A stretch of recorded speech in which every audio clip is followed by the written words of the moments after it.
Tipus de pares i mares a les festes infantils. Queda't fins al final perquè m'has de dir quin pare o mare ets tu. 1. El networker o la networker.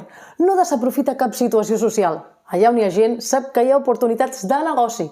2. El noi de la civada. Només ve perquè hi ha birres. Quan s'acaben, casualment li surt un imprevist i ha de marxar. 3.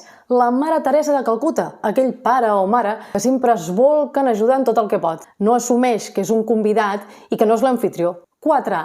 El nen o la nena, aquell pare o mare que és un mes de la festa, surt amb els globus, la cara pintada i el pack complet. Sempre diu que a la seva època aquestes coses no es feien i aprofita l'ocasió. 5. El fantasma. No se sap si és perquè és tímid o tímida o perquè té fòbia social, però desapareix només entrar per la porta.